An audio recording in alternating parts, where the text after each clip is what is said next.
Good morning. Dahil holiday ngayon, walang pasok. Kaya papalit na lang muna ako ng switch dito sa aming CR kasi sisira na. So, yun, mas sinungkit ko na lang. Kinalawang na yung ano niya. Bolt. Kasi ito naman problema. Maiksi naman niya yun yung wire sa loob. So, hindi ko siya mahila na maayos. Ang gagawin natin dito, kailangan ko magdugtong ng yung wire. So, yun, pinutol ko na rin yung wire at nagdugtong na ako.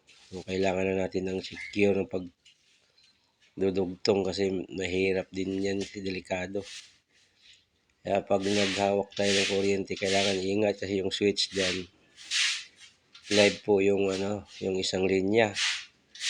So, kaya kailangan natin doble ingat kasi kuryente yan.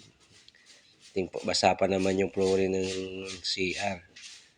Kaya kunting ingat, kailangan natin kung either magsapatos o magsinilas ng makapal para in case na mag-ground tayo, hindi tayo magkukunik yung 220 kasi pag 110 ang nahawak mo at nagkunik ka sa grounding o kuryente tayo kasi lalabas dyan 220 na. So, kailangan natin doble ingat So, kailangan natin dito yung marunong din gumawa ng kuryente kasi para safety.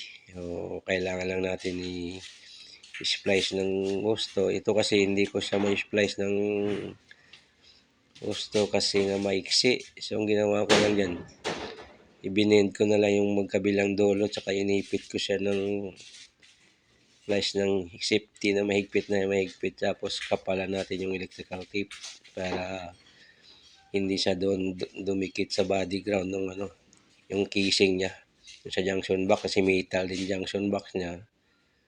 Kaya kailangan nating ingatan yung pag nag-electrical tape tayo, kailangan mahigpit para talagang secure siya kasi kuryente yan.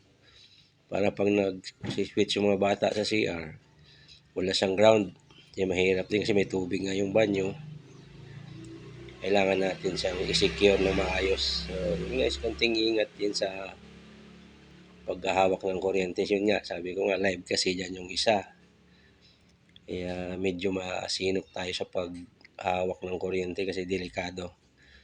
So yun guys, yan, i-splice ko na rin yung wire para mailagay ko na rin yung mamaya yung switch. Ayun, i-splice ko na rin yung wire natin para sa switch. So, kinuha ko na rin yung switch para kakabit na natin para matapos na yung gawa ko. Yun guys lang yung switch natin dyan. Mayroon siyang hole. Kaya kailangan mo lang siyang i-push mo lang yung wire doon para humigpit. Kasi pagka pinush mo siya, paghatak mo, may naglalak naman siya yan. So, safe siya. So, ganun din yung isa.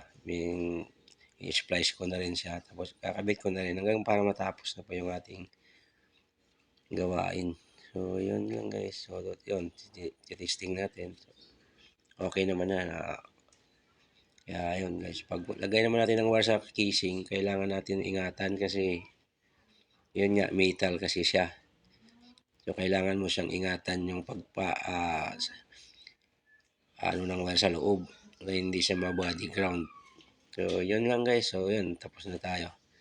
I-screw ko na lang yung ang pinaka casing ng ating switch. So, yun guys. So, madali lang naman ang magpalit ng switch. Yan. I-screw na natin. Kailangan lang higpitan din natin pagka nag-screw tayo para hindi siya galaw ng galaw. Yan guys. So, tapos na. Okay na yan. So, maya-maya yan. Kakabit na natin yung kanyang cover. Para mas malinis siya tingnan kasi may cover siya.